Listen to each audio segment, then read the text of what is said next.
Scott Weinberg is a veteran film critic. Stephen DeGennaro is a doctor of astrophysics. Listen in as these two nerds compare and contrast two noteworthy sci-fi films every week. They'll discuss the artistic quality of the films, whether they get the science right, and whether or not that even matters.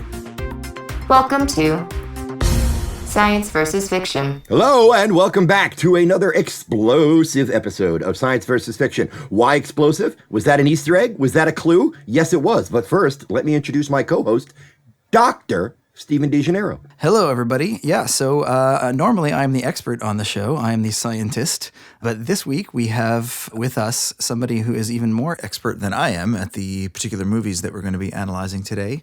Please welcome Jess Phoenix. She is the executive director of Blueprint Earth and also host of the new podcast Catastrophe. She is a volcanologist, a geologist, and she's going to be here to help us analyze and pick apart and shovel into the dung heap, in some cases, the movies Volcano and Dante's Peak. Jess, welcome. Thank you guys for having me. It's great to be here. So tell us a little bit about yourself. Tell us a little bit more about your background and maybe your first experience with these movies and how you felt about them when you watched them the first time. Well, knowing technically where I come from, I mean, it's New Jersey, and that is definitely not volcanic. I think no one would have guessed that someone born in New Jersey would go into volcanology, but here I am, and I actually started out as a history major way back when, and got a degree in that, and then realized that sort of history just wasn't old enough. And so then I got into geology and got my first work on volcanoes was at the Hawaiian Volcano Observatory on the Big Island of Hawaii. And so I got to work on Mauna Loa, which is the world's largest volcano, and on Kilauea, which was at the time the world's most active volcano. And from there, it just sort of snowballed. And now I've worked on 6 continents, doing stuff with volcanoes and geology. And I run this nonprofit that teaches science and does environmental research. And I basically go on TV to explain science, and sometimes I'm the one that, BBC or CNN calls and is like, is the world going to end because X, Y, or Z volcano is erupting? That's it's so fascinating that you're from Jersey. I'm from Philly. And one thing that And I'm from Jersey. Oh, that's right. Stephen's from Jersey also. We're all East Coast represent. So what I love is that, obviously earthquakes and whatnot scared the hell out of me. And I always think, boy, I'm fortunate that I was born and raised in an area that has very, very little geologic malfeasance, let's say. So you've never experienced an earthquake in Jersey. How do you get into geology from something like that? Yeah, well, the funny thing is, too, that I spent my high school years in Colorado, and it's stunning geology everywhere, but no one ever said to me, hey, this could be a career. And so I wasted all this time around these awesome geologic formations as a kid and just never knew it was a possibility. In fact, it wasn't until I moved to LA. It was the guy I was with at the time was moving out here. And so I said, okay, I'll move there and I'll go to grad school.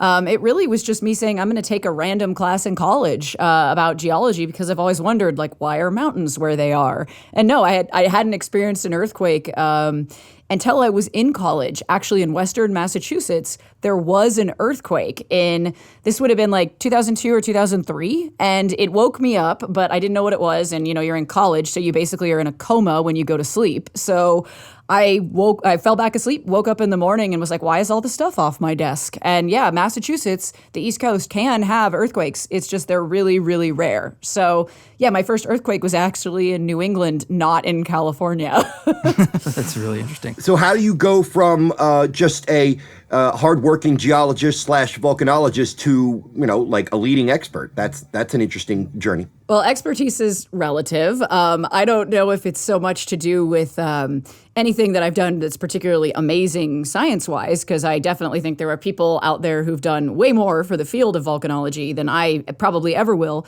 But what I do really well is communicate science to the public. I'm really, really into educating people about different threats, different hazards, different cool things. And one of the really awesome things about geology that made me realize I could teach this to people and I could effectively get people engaged is that you can touch geology. Like you can walk up to it and poke it with a stick. And it's not like astrophysics where a lot of it is, it's theoretical. You can't do that with astronomy, no. Yeah, you have to go, imagine this black hole. It's not like you can poke it. Well, although I have touched a meteorite before. Oh, here we go. That's the closest I've come.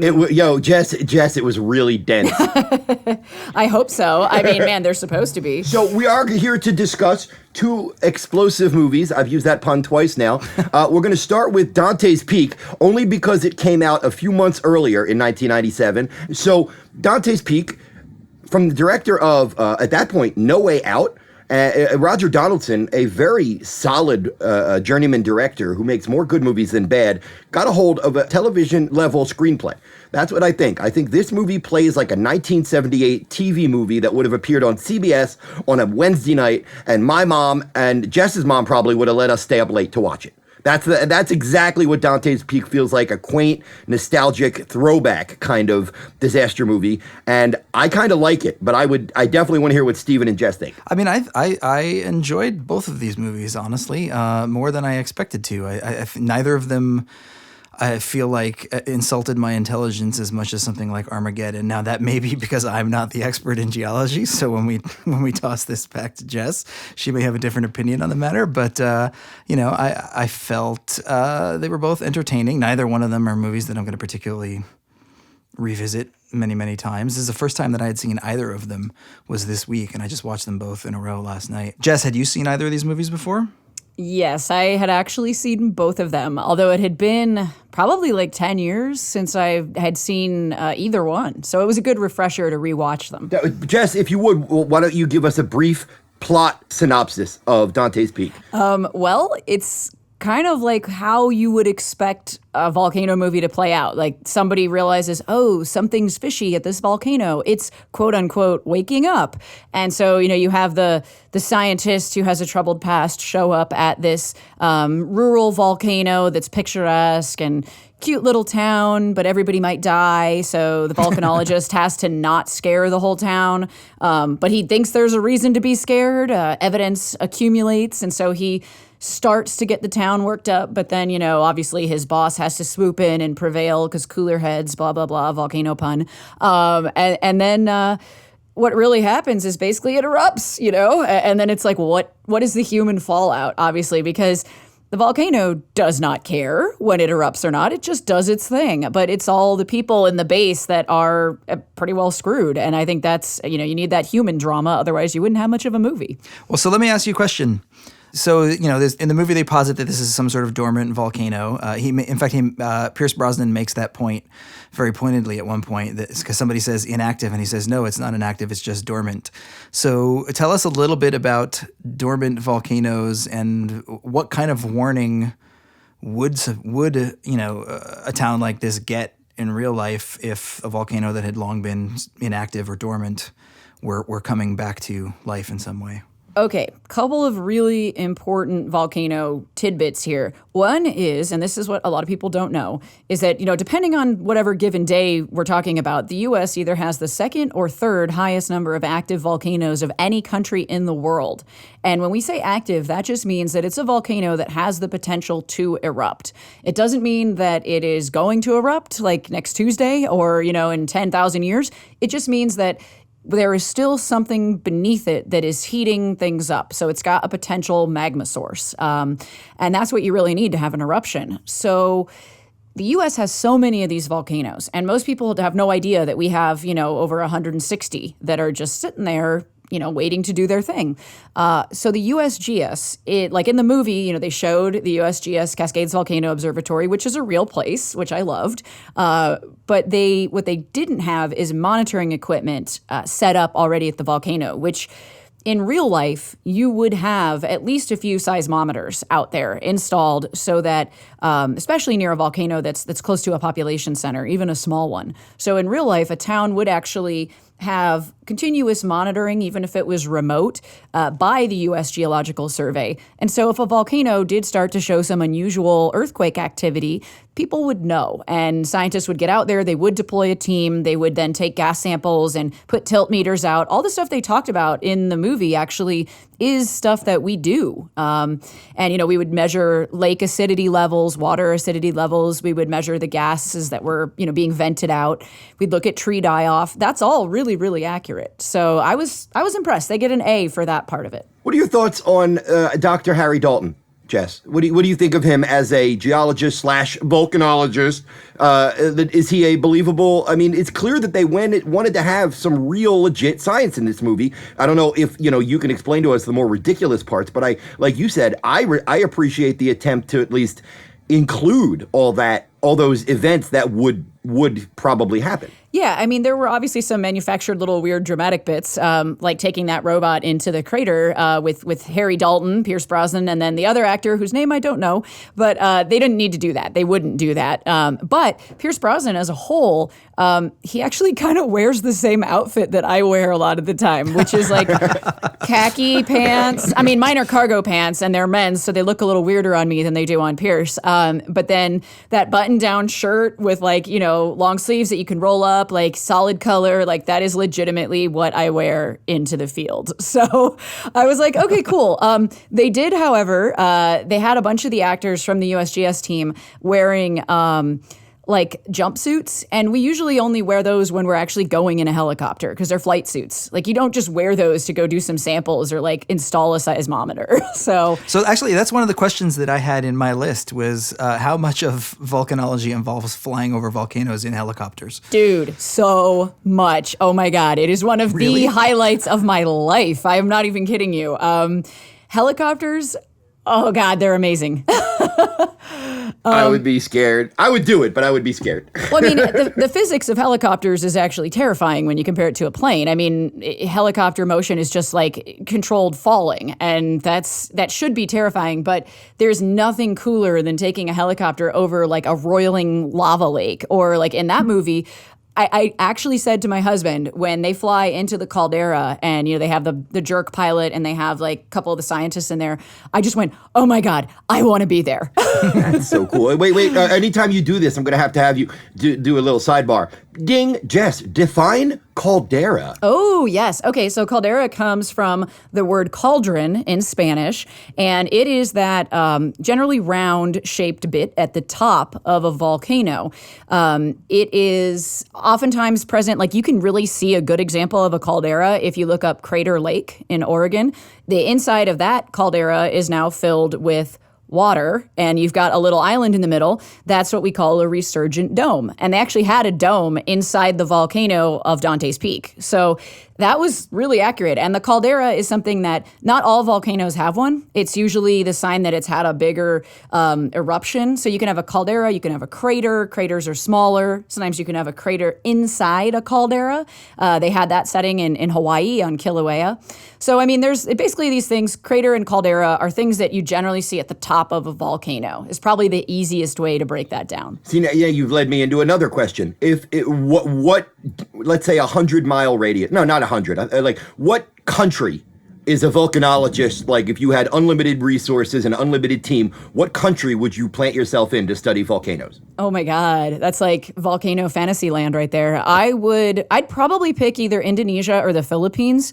I actually did get to go to Indonesia last year, and I worked on one volcano that was a man-made mud volcano, and it destroyed 64,000 people's houses. And wait. Oh, sorry, well, back yeah, up a second. I was just about to say, back up. Mud volcano. Beep, beep, beep.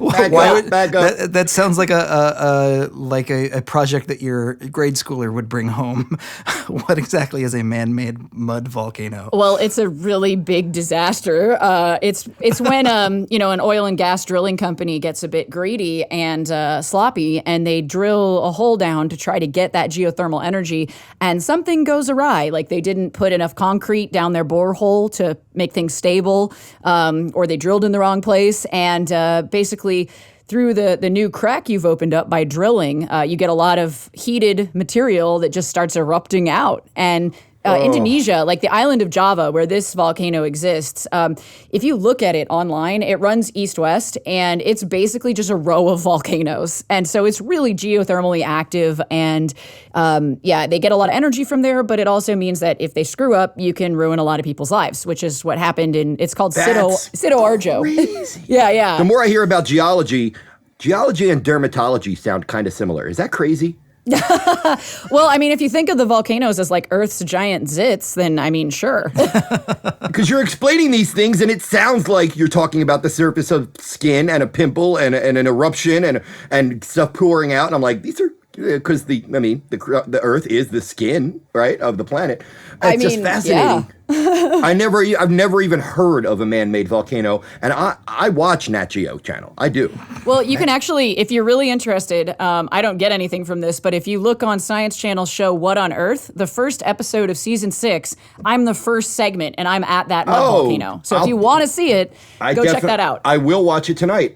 Can you talk a little bit about both in reality and in relation to this film, the connection it may have to the Mount St. Helens explosion of 1980? Yeah, they definitely, okay, am I allowed to like talk about the end of the movie? Is this going to be like... Yes. Okay, I didn't want to spoilers. I don't know.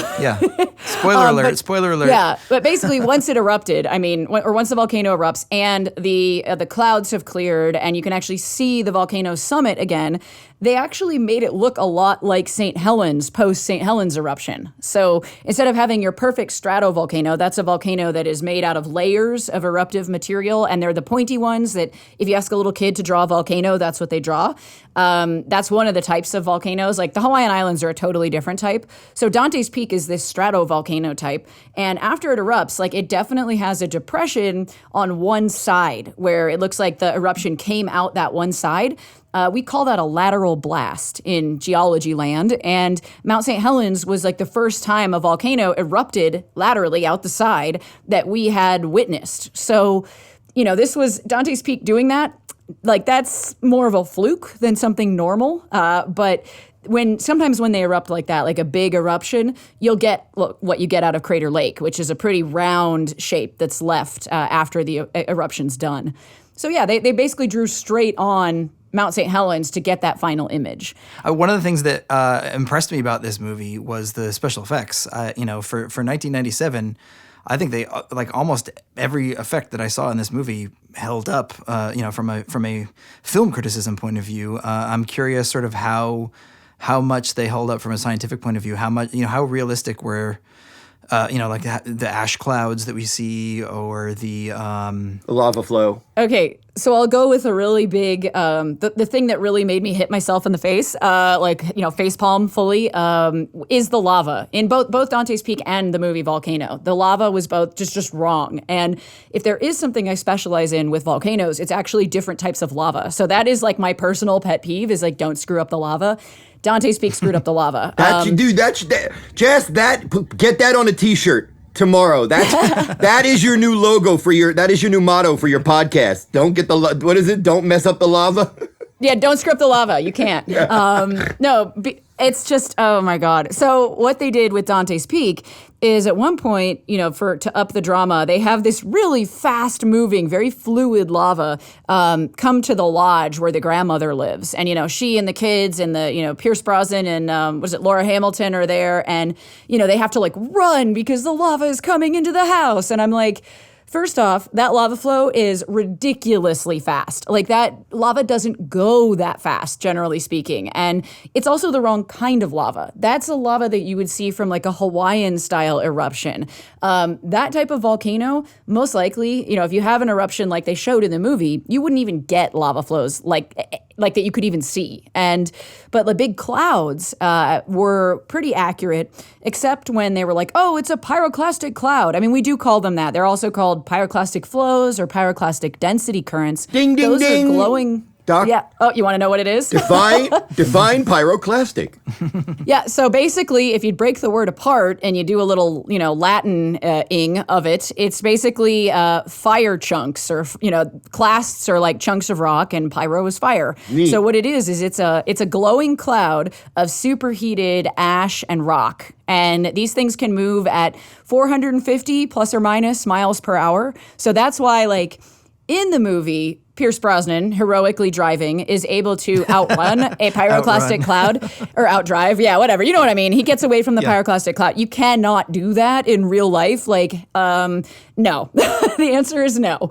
So anyway, could you hide from one in a mine as well if you were to do that, or would it not follow you right in? It would be a problem because think about the movement of air that would occur. If you've got this cloud of gases, it's displacing the air. Like, there may be some air trapped in that mine. It would suck all the air out of the mine. Yeah, but it would be really dicey. And I said to Carlos, my husband, when we were watching, I was like, yeah, they're dead. They're dead. Just deal with it. You're dead. But the only problem I had with the pyroclastic part of it was that they showed lava bombs coming out of it. And lava bombs are real. Like, that is a real thing. That was one of my questions. Yeah. Yep, they are, and they're super cool. And Dante's Peak actually did a really good job of showing what they look like and what they do for the most part. Like, one, the size of your fist can kill you. So the fact that Pierce Brosnan's like ex-love interest got killed by one, I was like, that's legit. Like, that will happen, and you will die, and that'll be the end of it. You know what? Scientifically, that prologue might make sense, but dramatically, boy, do I hate it. It has no. It is really? It is the most ham-fisted, clunky way to do character exposition. I can't stand it when genre movies do that. And I don't want to interrupt you, Jess, but I want to throw one quick point in. I think I agree with Steven. The special effects in this movie are particularly good, and I think it's because it's a really cool marriage between early digital effects and a lot of really good miniatures. Like that whole sequence when they're trying to get across the bridge on the trucks and the bridge gives way. Most of that sequence is miniatures, and I watched it twice, and man, it looks good. The effects in this movie. Oh, it was so good. Yeah. I commented on that too. I was like, I said to my husband, I was like, this is awesome, and it would have been so much fun making that movie because you get to blow up tiny things. Yeah. Well, so speaking of blowing up tiny things, the pyroclastic flow, when it comes down, there's a long extended sequence of it sort of moving through the forest and moving through the town, and houses literally just exploding. Is that what pyroclastic flows would do to a house, to your knowledge, or is that a little bit of dramatic license? No, I mean, that's actually not that far off, because think about it. Like, you've got rock and gas and ash, and it's like hurtling at close to 500 miles an hour down a slope. I mean, Mount St. Helens, after it produced its lateral blast, its pyroclastic flows hit almost 500 miles an hour, and it like literally knocked down an entire forest of old growth trees like they were matchsticks. Correct me if I'm wrong, but was it not that pyroclastic cloud or whatever that took out Pompeii? Yeah. When Vesuvius erupted? Yep. No, you're right. That is exactly pyroclastic cloud, pyroclastic flow. Yep, that's exactly what it did. And that's what kills people most of the time, is if they're close enough for that. I was really curious about the timeline. For example, without making light of a tragedy, it's been a while. So let's say you're living at Pompeii and the thing explodes. And you live right at the base. So unfortunately, you and your family are immediately enveloped in a pyroclastic flow or cloud or debris, and you are now dead. Then what happens then is slowly or relatively quickly, the lava comes and just kind of covers all the destruction. It's actually not lava at all that covers that stuff. Okay. All the people who were preserved in Pompeii, they got preserved by the ash. And that is something that we do need to talk about that with respect to Dante's Peak and Volcano. So Dante's Peak, the ash looked a lot better. Like, it made the driving, the windows were all muddy and stuff, and it blanketed everything. Pretty accurate. But volcanic ash is not like fireplace soot, it doesn't just like wipe off or smear. It's actually fragments of pulverized rock. And that rock is usually very glassy. So if you're breathing that in, you're shredding your lungs. I mean, one of the number one things that you do if you're ever near volcanic ash is put something over your face. Like, if you don't have a respirator, use a bandana, use your shirt, but don't walk around breathing that in, because you're going to have permanent damage, or at least really painful short-term damage. So, they didn't quite get the heaviness of the ash. I mean, it's hard to show that, I think, on film. So I think Dante's Peak did a much better job of being realistic about the ash. But yeah, ash is what buries people. It's what collapses house roofs. And it can actually, if it's hot when it lands, it actually will weld together and form a new rock. So ash is actually really much more dangerous than lava. Lava flows are one of the least dangerous parts of a volcano. Lava has really good PR, though. Yes, it does. Speaking of lava, My last question, I think, before we should move on to Volcano, probably the most important question of the day, as far as Dante's Peak is concerned. Driving across hot lava, bad idea or really bad idea? It's a hell no level of idea. Because, okay, so that stuff, I mean, it takes a while to cool because when lava is actually moving still, it's around 2,000 degrees Fahrenheit, give or take.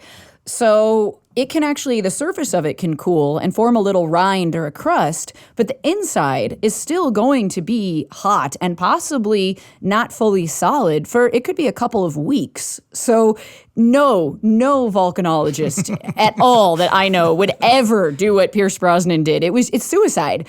And, but can we talk about the lake too before we finish? Oh, yeah. When I mentioned Dante's Peak on Twitter, as you both know, immediately 3 or 4 people have to discuss the infamous tragicomic sequence that takes place in an acidic lake. Why don't you describe both the science and the drama of Grandma's final scene, Jess? Okay, so they said I think they showed the lake pH at one point, is 3 point something, which if you guys remember, 7 is neutral. That's what water is. And then if you go above that, up to 14, it's alkaline. And if you go below that, it's acidic. Car battery acid is 1. It's pH of 1. So let's assume that this pH dropped closer to what Mount Pinatubo's did when it erupted in the Philippines in 91, and that was 1.9. So let's assume that Dante's Peak's lake is 1.9. Even then, it would not eat through a boat in that short amount of time, and it would not murder someone. I mean, they would be really injured, but it wouldn't straight up kill grandma like the way that you see it. I don't advise it. Like, please don't get into an acidic lake. But I mean, last year, I worked again in Indonesia on a volcano that has the world's largest acid lake, and it has a pH of 0.24, so 4 times stronger than battery acid. And there were barrels sitting in the lake that were not fully corroded, and they had been there for like months. So you could dispose of a body, but your bottom of your boat that is metal will not corrode that fast, nor will your engine's motor or the rotor part of it. That will not like just disintegrate. Okay, but let's be honest. Watching Pierce Brosnan and his family sit on a lake for several months while they wait for the boat to the acid to eat the boat probably would not have been quite as dramatically. I just love how you have to get certain disaster movie cliches in there. And thanks to Shelley Winters in the Poseidon Adventure, almost every science fiction screenplay has to have a sequence in which an older person sacrifices themselves in noble yet ultimately unnecessary fashion, and we get a moment of pathos. And as much as I respect and admire Roger Donaldson's skill, I don't know if they really pulled this scene off because it's goofy in a way that the rest of the movie is not goofy. Seriously. Yeah. So one of the things that struck me about that scene watching it this time, especially because, Scott and I have watched a number of disaster movies over the last couple months. And what I wrote down that I kind of was getting tired of like this distinction in disaster movies between the characters who deserve to die and the ones who deserve to live. And oftentimes the ones who deserve to die are coded as just being cowards, or they're afraid, and that means that they now have to die. Or they're culpable, or they're selfish. Right. Yeah. Well, so that I was literally wrote that down. And then the next scene is when the kids decide to drive up the mountain to go save Grandma, who is too stubborn to leave. And my first thought was, that Grandma better die by the end of this movie, because that is unforgivable. You know what, Steve? Almost as much as filmmakers like to set up a couple nasty straw man or straw woman characters so you can like kind of go, yeah, when a giant like lava bomb lands on their head. I think part of the DNA of disaster movies is to give 1 or 2 really like good or decent characters a gruesome death also. And that's kind of what happens to Dr. Dalton's superior, played by Charles Hallahan. Dr. Dreyfus has a rather gruesome demise, and there is also a rather gruesome demise in Volcano that we'll get to. But I was just going to say, I was confusing the two of them in my head. I'm like, wait, which was the one with the subway? But that's in Volcano. So, although I will say how Dreyfus dies in Dante's Peak was awesome, because that's called a lahar, when you get a volcanic mud flow because of an eruption and it goes like racing down a river channel and it like wipes out everything in its path and all you have is complete obliteration. That actually can happen in the United States because Mount Rainier has a ton of glaciers on top of it. They have like over 30 up on top of it. And when Rainier erupts, those glaciers are all going to melt. And South Seattle and Tacoma are going to just get screwed. So that was totally right. And that is exactly how a lahar should look. So they get major points from me for that. All right. Well, I want to give a little bit of credit to the consultant on this movie, volcanologist Dr. David Harlow. Have you ever met that guy, Jess? No, but I've read his work and he is good. Great. Unless you guys have anything else, I think we can wrap up on Dante's Peak. Yeah. I mean, so what we normally do here, Jess, is that we rate the movies we give them 2 letter grades on artistic merit and scientific intelligence. And so, Scott, do you want to start? Yeah. What are your ratings for Dante's Peak? Summing up Dante's Peak, I'll get the nerdy film critic out of the way first. I think Dante's Peak is a perfectly entertaining disaster movie. I think it's precisely what the filmmakers wanted to make. And on that level, I think it's an impressive example of mid-90s disaster stuff that was inspired by Twister, but is even better than Twister. So I will give on entertainment value a B+, and on scientific intelligence, I will also estimate a B+. Yeah, I would agree largely with both of those assessments. I think if the movie has an issue for me, there's a little bit of a pacing issue. Like it's a full 50 minutes before the volcano actually starts its thing in Dante's Peak, and a lot of that is sort of this character work, and it works because I think the chemistry between Linda Hamilton and Pierce Brosnan is interesting. But by the same token, you know that the volcano is going to erupt. You know that he's going to be sitting there going, hey, guys, it's going to erupt. And the other people are going to be like, no, you don't want to be alarmist. But we know that he's right because he's the hero of the story. And so it probably went on a little bit too long for me. And then it had a weirdly sort of anticlimactic ending as well, because we had this big pyroclastic flow. They get away from it. They get into the mine. And then there's just sort of this kind of sequence where he has to get hold of the radio so that he can radio people to come and rescue them, which is not a very traditional way to end an action-adventure movie with your hero needing to be rescued. But other than that, I mean, I think that it was a very entertaining movie. And so, yeah, I would agree with a B+. I don't know what I would have said about scientific accuracy before this conversation, but I think after it, B+ sounds about right to me. But Jess, is that... do you think that's correct? Yeah, I definitely agree with you on the scientific accuracy, because the way they treated lava and a few other things was pretty far off base. But for the most part, and I would say in comparison to most geologically themed disaster movies I've watched, I mean, they just knocked it out of the park on the majority of things. So I would say like probably a B+ if I was writing it and I had full license to make it what I wanted. Then that's what I'm rating it against for science. But as far as entertainment value, I would say, especially on the spectrum of geologic-related movies, I would give it probably an A-, simply because I am able to point to that movie. I say, Dante's Peak, and people go, yeah. So are you Pierce Brosnan? And I can go, yeah, Nice. I am. Is that why you dress like him? Yeah, totally. No, actually, it's funny, but that actually is really efficient clothing for doing what we do. If it's cotton, it won't melt. Synthetic fibers melt when you're up near high heat. So there's a reason. Jess, one of the things that we like to talk about on this show a lot is both what it must be like for an expert to watch a movie about their chosen field, because there could be law or medicine or volcanology, but it's interesting to think about what you think when you're watching a volcano movie.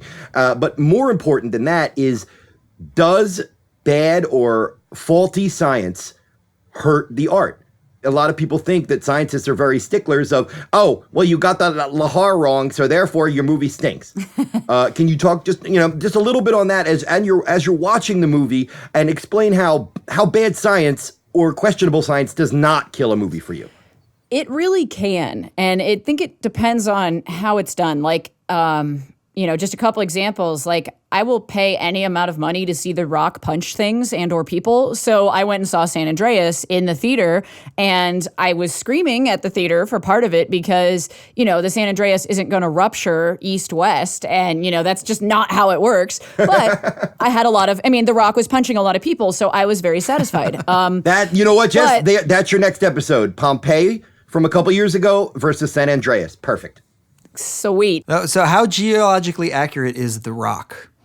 I mean, he himself, I would say he's probably something, along the lines of like a rhyolite, which is a volcanic rock. And, it's pretty compact and dense and very pretty. Steven, you just came up with a great question for Card Sharks. We asked 100 geologists, what kind of rock is the rock? Oh my God, that is amazing. That's amazing. You should totally do that.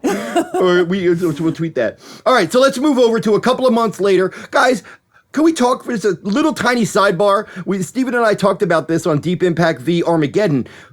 These movies came out 3 months apart. Yeah, like why?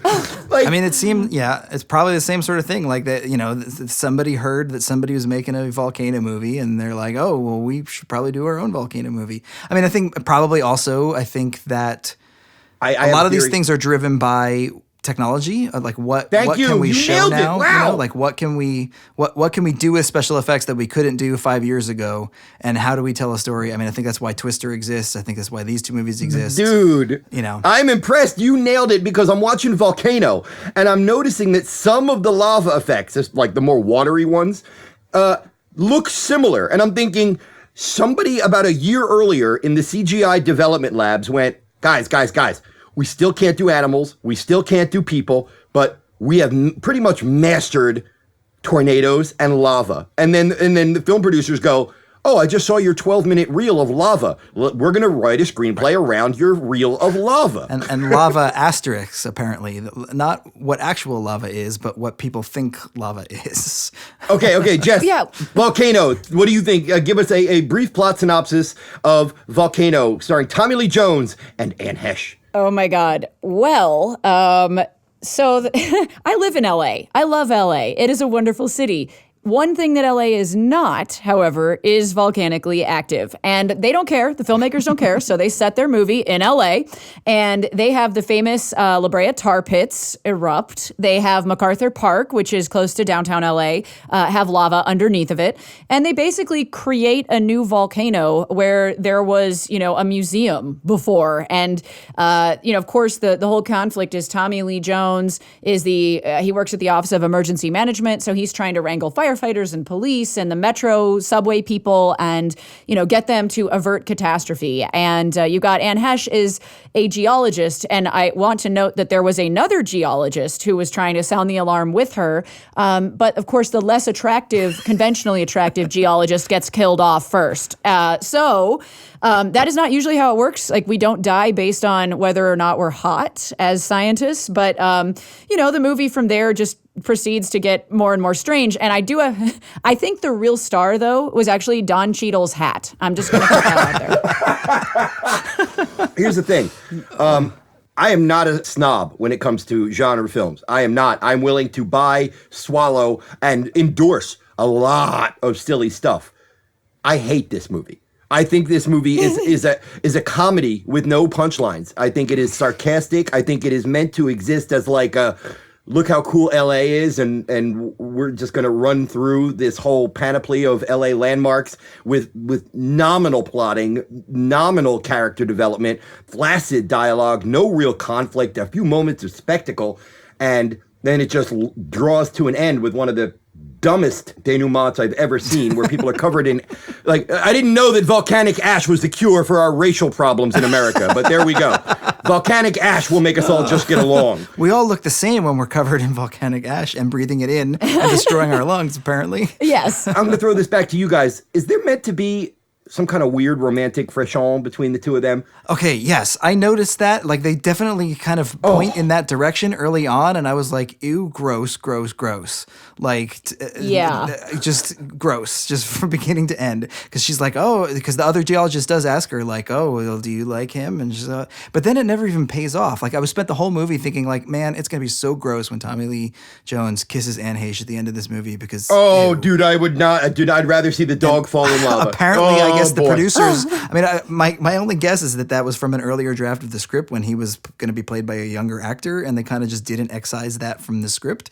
But then they didn't even have the courage of their convictions to actually sort of let that romantic, and I use that word, my skin crawls as I say it, the romantic subplot actually play out they just, which why not just make it kind of a more father-daughter-y kind of thing, which is what it felt like it really wanted to be between the two of them to begin with. I don't know, like that. There was only like 2 or 3 scenes where they're like pointing towards, oh, maybe they'll get together. And it was just meh. Gross. So gross. It was so awkward just to see it. Yeah, for sure. And especially because like when he quotes the Bible and she responds with a chapter and verse and is like, yeah, that's a favorite among geologists. And I'm like, I have never in my whole career had any geologist reference the Bible, like ever. That is literally on my list of questions for you. Is Matthew 7:26 an actual favorite among geologists? I'm glad I got the answer to that question. I have a question. Since you already mentioned it, Jess, why don't you explain just briefly the hows and the whys of the La Brea tar pits? How does that work? Okay, so LA is a basin, pretty much. Like there's mountains that border the town, the city, and the city sits in a bowl. The whole area here, because of, people know about the San Andreas Fault, but there's actually a lot of smaller faults that run through the LA region. And so you have something called microplate tectonics at play, which is basically where mountain ranges got twisted and you get the islands off the coast of LA. They're created as a result of that. But it really means that, LA does have a lot of faults running through it. And that's sort of common knowledge. That's why we have so many earthquakes.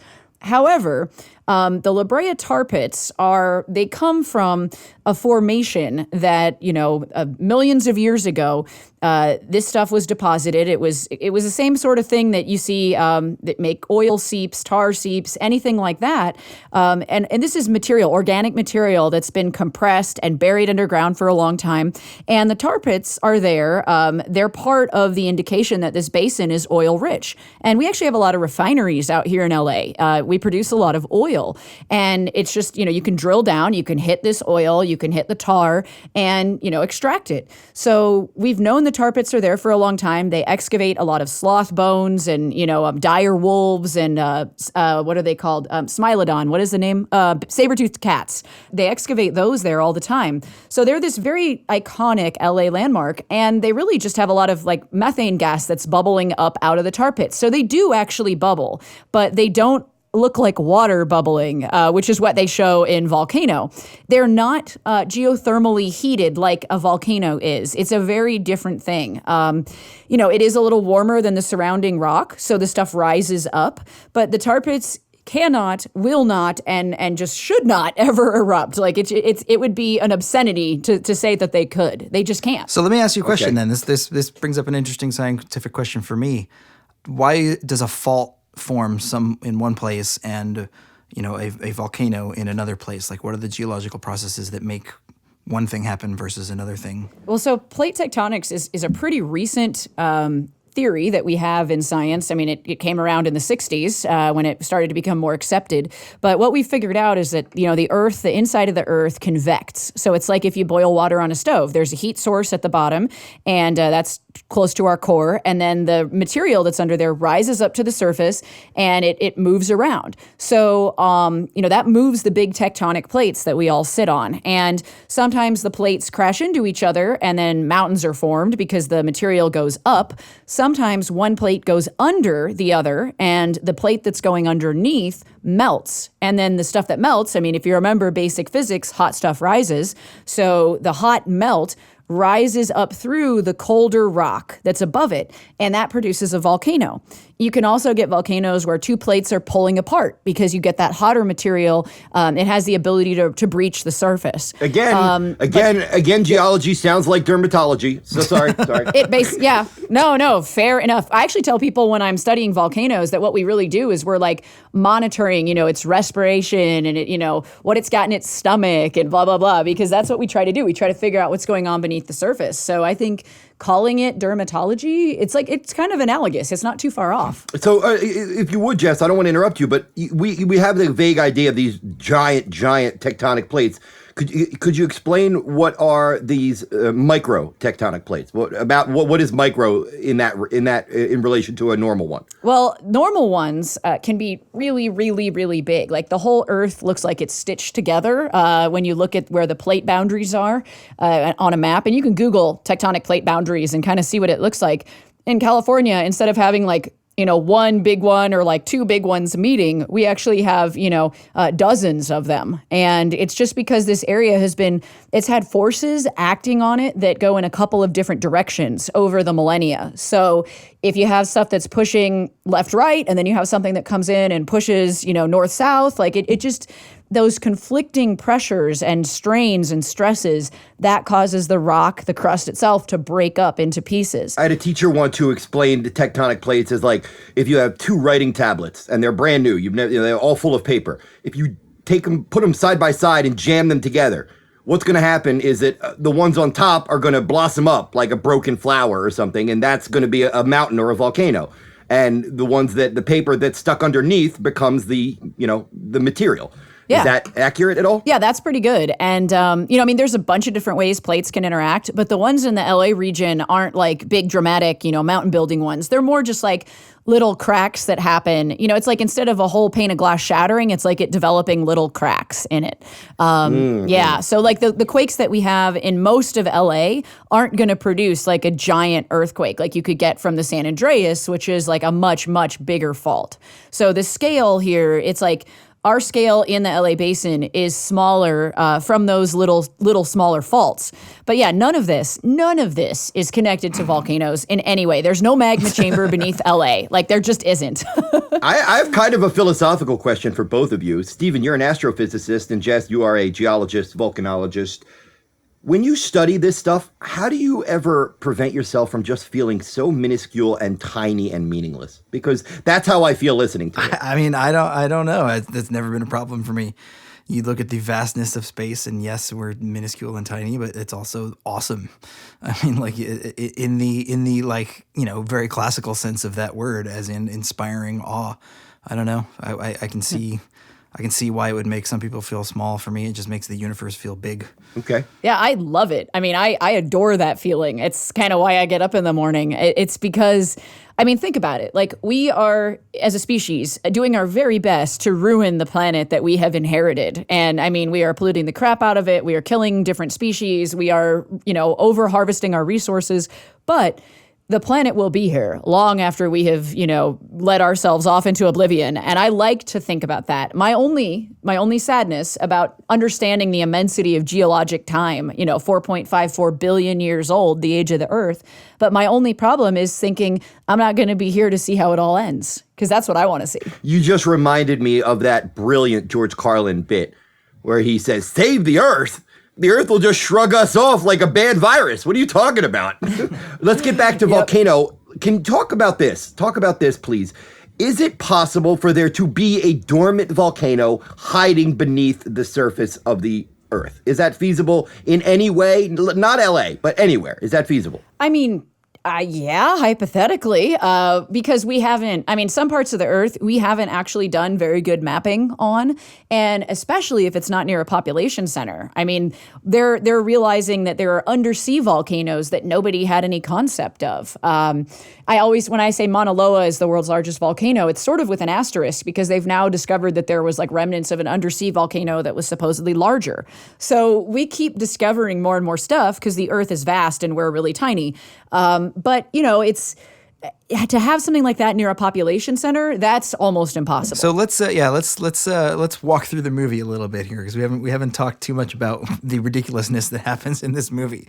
So this in our defense, at least Dante's Peak has an A to B to C simple story. This one is vaguely about one event, and it kind of wanders all over it. See, I disagree. I feel like the story is pretty simple here. Like this. All right. Well, I know that you like the movie more than I do, so I will happily cede to you. So this magma, which apparently comes from who knows where, erupts up out of the La Brea tar pits or MacArthur Park, and there is a giant lava flow going down Wilshire Boulevard. Now, why the lava decides to keep itself entirely to this one boulevard is never entirely explained, but basically the entire sort of central conflict of the story is this lava is flowing down the street, and they have to find ways to sort of... Tommy Lee Jones doesn't want to evacuate everybody because reasons. So they have to find some way to channel this lava and try to get it to the ocean. Now, from my point of view, there are a whole host of problems with this, and Jess can jump in, with her expert opinion. But So they're trying to get this lava, and so they build a whole bunch of concrete barriers. Now, my first question, I guess, for Jess is, concrete is made out of rock, mostly, right? So, Yes. is concrete a very effective barrier for molten rock? No, it is not. And even if you stack your Jersey barricades like 6 feet high or whatever they said they were doing, the lava will just overtop it. Like it will go up and over. And I mean, remember, it's a solid, but it's what we call a plastic solid. So it's a solid that can flow. And I mean, it will ooze over all sorts of stuff. Like, for instance, it will ooze down side streets before it ever gets there. Plus, if you watch some of those sequences, there's cracks in between those Jersey barriers. What are you doing? Yep. That's Yeah, but crazy. then they pour the water on it, and that instantly cools it back into rock. Yeah. All right, no, but Jess, here's my question. Jess, in order for their plan to work, what would those Jersey barriers need to be made of? More lava that's already cooled. I mean, seriously, like, okay, so they did reference this. In Iceland, there was a time when they had this little island that's off the coast called Vestmannaeyjar, and the little island had a town that was dependent on a port, and it was like a little bay that the ships could come into and out of, and it was their only way to get people on or off the island, really. And this volcano just started erupting. This is in the 70s, and it started erupting and burying everything. And people were like, what are we going to do? Like, the lava's going towards the port. It's going to close off this bay, and we're all screwed. So they actually pumped a bunch of seawater. They used boats, and they pumped water directly from the ocean. And it's still debatable whether or not that actually did anything to the lava flow, or if the flow just sort of petered out in that direction. But that's the only frame of reference that the Volcano screenwriters had for this. And it's a doubtful one if it would even help. So I think the best thing and the best way, lava actually channelizes itself in nature. So you'll see like there's an eruption and the walls will cool and solidify and the inside will stay hot. I know Anne Heche's character mentions that. She's like, it's acting like a lava tube. Well, sometimes you get channels on the surface where like it has walls of lava and then the flowing lava goes down in the middle. So that can happen. And I would take my bet and put it on actual lava that is dry or cooled and solidified, being a better barricade than concrete. Right. Okay. Right. But as far as, I mean, this is me sounding really dumb here, but as far as human engineering is concerned, we don't have anything that can literally just, you put it up and it would hold the lava back. It's just that hot. We don't have a metal that would withstand that. I mean, and we don't make buses out of it. Yeah, buses. I mean, that is like whenever anyone asks me, like, what's my problem with the movie Volcano? I'm like, a bus does not stop lava, especially because you see it like torch cars at the beginning of the film. So it's like, come on, like, why is this Metro bus so much better than, the Chevy Suburban or whatever that Tommy Lee Jones was driving? Am I wrong? It would literally dissolve or corrode or destroy that bus in 10 minutes, right? I mean, it won't dissolve it. I want to point that out. Like, and the dude who, like, later in the movie dissolves in the lava. He literally like, just melts. I know. I was like, is this the Wicked Witch of the West? Are we in Wizard of Oz land? But he's suddenly up to his hips in it. Yeah. Even though it's only a couple inches deep. Hey, you know what? John Carroll Lynch from Fargo. That's all I'll have to say. That is John Carroll Lynch from Fargo. And let's remember his brilliant performance as Frances McDormand's husband. How brilliant he is in that movie. And we can forgive how silly his death is in this movie. I know. But like, lava doesn't do that to you. Like, you don't disintegrate. And like the bus, it wouldn't disintegrate. Like, it would become entombed in the lava, essentially. Obviously. So, all right, I don't want to get super gruesome, but if I were dropped into a vat of lava, what specifically is it that would kill me? Well, the heat. The heat is going to kill you Okay. before anything else. Right. I mean, it's just the sheer heat of it. I mean, I've sampled flowing lava, like literally walked up to a lava flow that is still moving, still hot, and it's the hottest thing that you'll ever feel and still live. And it's 2,000 degrees, right? So you walk up to it and you can actually feel your eyes dehydrating. So that's in like a matter of seconds. So you don't want to step on it, in it, or be dropped in it ever. So all right, but what kind of cooked? Am I being roasted or am I being fried? You're being like burned to a crisp, essentially. Like you'll get all blackened and gross and like it's somebody. People have like stepped onto partially solidified lava and they've gone through it and it's like burned the flesh on their legs like pretty badly, like down to the bone in some instances, at least that I've heard about. One of the things that almost every movie gets wrong about lava is that you have to be touching it in order for it to burn you. Like people will walk up like right next to it. They'll be standing inches away from, this thing that's 2,000 degrees and, oh no, it's totally fine. I mean, is that, am I wrong, Jess, or is that... What is the closest you could get? I mean, without it, like 30 feet, 20 feet, what? No, I mean, you can walk up to it. Like, I'll send you guys a picture if you want of me sampling an actual lava flow so you can show people. But, like, I'm wearing... tweet us. Yeah, and I'm wearing heat-resistant gloves. I'm wearing a full-face balaclava, and I'm wearing all cotton because, like I said, synthetics melt. So when I'm wearing, like, work boots, that was actually one of the first things that when I was going to come work in Hawaii, so my first work on a volcano, I always wore steel-toed boots because I had a foot injury when I was younger. So, like, I'm doing geology, and I'm like, I'm wearing steel-toed boots.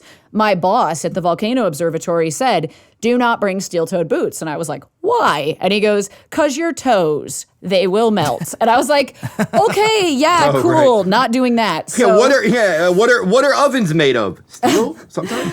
Yeah. I mean, it's just God. You don't want that. And so when you work around lava, like it's too hot to get very close to. And I mean, it's just, you wouldn't be able to withstand it for more than, a minute at a time being up like within a couple feet of it. And even then, like you can't open your eyes because they are dehydrating. I think our eyes are tricked a lot because we see this brilliant, amazing, recent, anytime you watch a documentary about volcanoes, you see this amazing footage and it feels like you're right up on it. But it's like, no, they're 50 feet away or 80 feet away with super zoom lenses.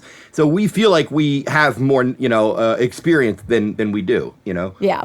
Definitely. So I have a scientific question. Now, this is not in your particular area of expertise, but myself as a scientist, it not being in my field either, I could not, for the life of me, figure out the answer. Why is Tommy Lee Jones always shouting into the telephone?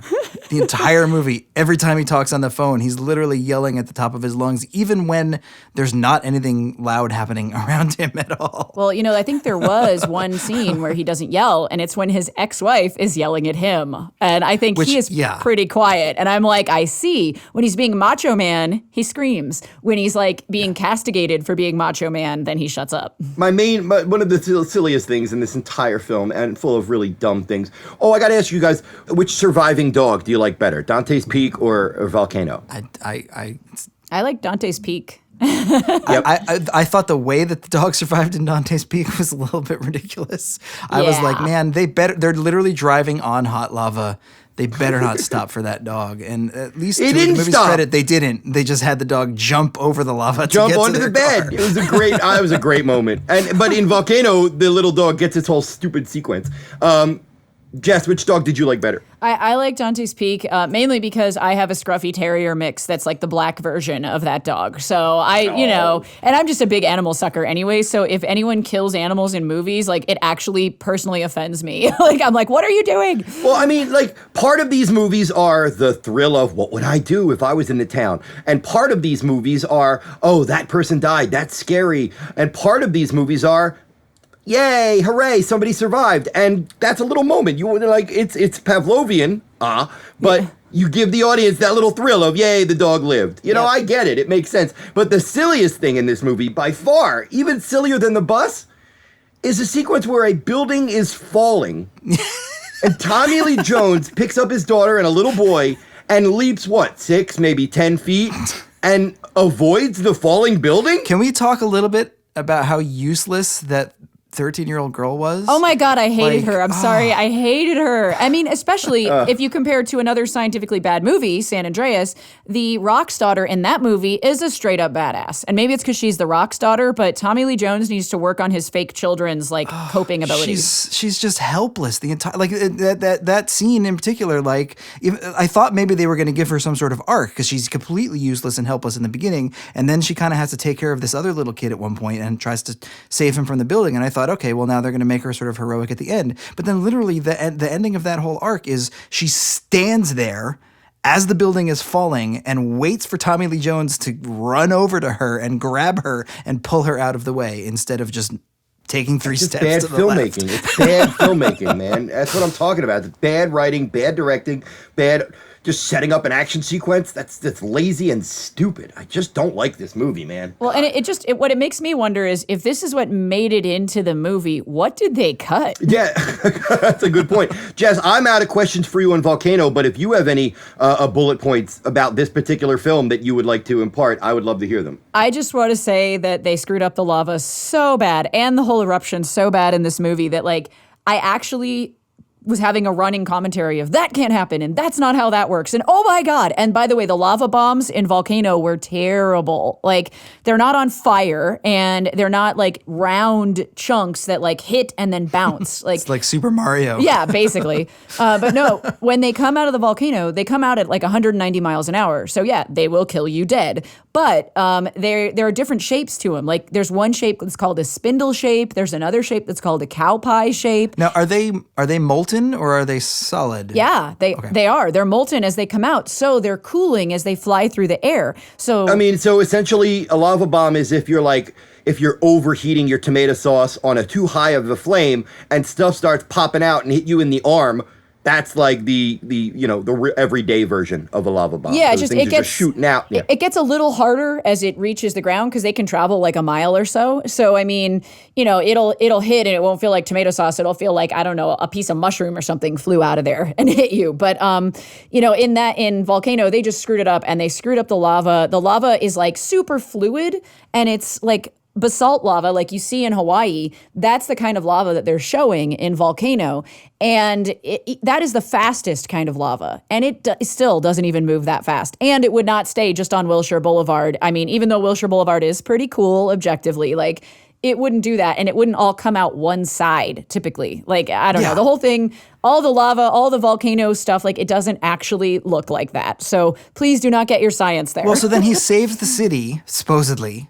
But there's still now an active volcano in the middle of Los Angeles. So, Right, like, how does that help? Like the movie ends when they stop a singular, narrow lava flow. That's the end of the conflict. That's like you can't live in Los Angeles anymore. There's an active volcano right in the middle of the city. So, like, you're going to have to evacuate everybody anyway. Like, what was the point of trying to save all these homes and stuff? Well, and it would be tiny too. Like, they show that last shot of the whole city, and I'm like, it's good sized, and I'm like, no, a volcano takes millions of years to build itself up, typically, to get that tall, and that you have this Mount Wilshire looming there, and I did actually say, okay, if that was in the middle of LA, that would make me even more excited about living here, but it is not.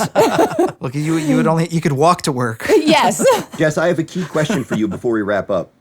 If the science were more intelligent in Volcano, but everything else was still the same, you'd still dislike it, right? Yeah, I mean, okay, I will say, though, that I don't actively dislike it. I'm amused. Damn it, I lost. I thought I had you on my team. All right. No. Well, so I have one more science question that I wanted to ask. Jess, you can confirm this for me, but as far as things that this movie got right scientifically, one of the things that I thought was cool was the lightning. Was the, I don't know what the technical term is, but lightning inside the ash cloud. Can you talk a little bit about that? Yeah, and I mean, they sort of got it right. Like, that size of a volcanic edifice, or like the actual volcano itself, producing that much lightning would be pretty unusual. But yeah, volcanoes actually create their own weather. So we have volcanic lightning. Volcanic thunder was actually recently scientifically proven to exist. I mean, it makes sense that we would have it, but they had to have someone actually test it and confirm it. But yeah, I mean, seeing an eruption column have lightning in it, that is legit. That does happen. And it's really amazing to see in real life. Cool.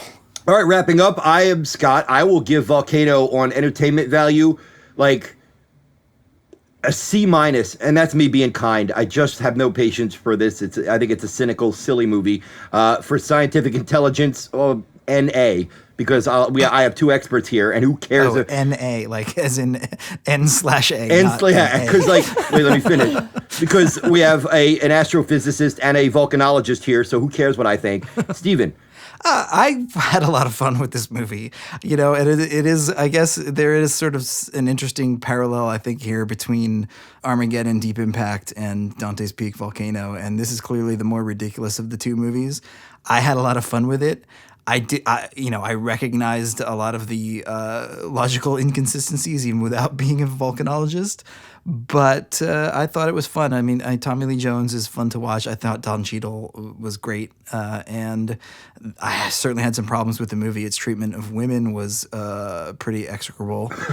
But overall, I don't know. It was a fun, dumb movie. And it's weird to I still can't put for me, part of the point of this podcast is to try to figure out why it is I enjoy some dumb movies and I really, really can't stand other dumb movies. And I still don't know the answer yet. This is one of the ones that fell in the column of it's really dumb, but I actually kind of enjoyed it, even though there was not any of The Rock punching anybody. So I would give it probably a B on entertainment value and a C- on scientific intelligence. Jess, what are your thoughts? I would say, so this is like, I think falls under the category for me of like volcanic camp. It to me is, if people were trying to make campy volcano movies, you would get this. It's like somebody who's never actually seen a volcano decided they were going to make a movie about a volcano. I loved all of the LA stuff that was in there. And I mean, my husband's a native Angeleno, and he was just like, oh yeah, that. Oh yeah, that's so cool. So we enjoyed that part of it, and that bumps it up slightly. But I would actually still, I mean, even the campiest of campy movies, like it's no Rocky Horror Picture Show. So I'm going to go with like C for entertainment. Science, I am so sorry, but it's like a D-. Like nothing. I mean, they got the fact that lava is hot, right? So hooray. Yeah. Speaking of LA, one of the little interesting LA details that I liked was that the train conductor was reading a book on how to write screenplays that sell. Oh my God. Which felt like a very LA moment to me. It's so LA. It is so unbelievably LA, and I adored it. And actually, what I thought was funny is that it actually showed the subway here in LA. And a lot of people don't even think we have any public transit, let alone buses and trains and subways. And I'm like, yeah, we do. So it's kind of a good, like, let the world know that LA has public transit. That's a little plug there for LA's tourist bureau. Yeah, put that on the poster for Volcano. Proves LA Transit exists. Yep. I mean, that may be its greatest accomplishment as a film. I'm not sure. But, it's between that and Don Cheadle's hat. I'm really not sure. Jess, I want to thank you so much. Stephen and I were talking for weeks about having experts on, and you have proven to be not only a great guest, but the perfect inaugural guest for our show. So thank you so much. You are welcome. Yeah. Thanks for having me. And anytime, I am happy to come back and help. I'm telling you, next time will be Pompeii versus San Andreas. I want to thank you one more time. Tell everybody to check out Jess's podcast called Catastrophe. Give us a real quick rundown on what it's about. It's basically all kinds of stories about disaster, calamity, failure, and then what we learn from digging through the rubble afterwards. So the first season is all on human error. So I'm not actually taking the easy route and just doing volcanoes and earthquakes and stuff. I'm actually doing the first episode was on the failure of the St. Francis Dam, which is the the greatest engineering failure of the 20th century. So, it's going to be kind of fun, but also kind of scary. And that's the point. I love the dual nature of it, which is people are interested in tragedies and horrible things that have happened. That's in our nature to be interested in those stories. That's why there's so many true crime podcasts. But I love the idea here of not just like, let's discuss something terrible that happened, but let's also discuss how it happened and how we can avoid it in the future, what we can learn from it. So kudos. It's a really cool concept. Yeah, thank you so much. And thank you all for listening.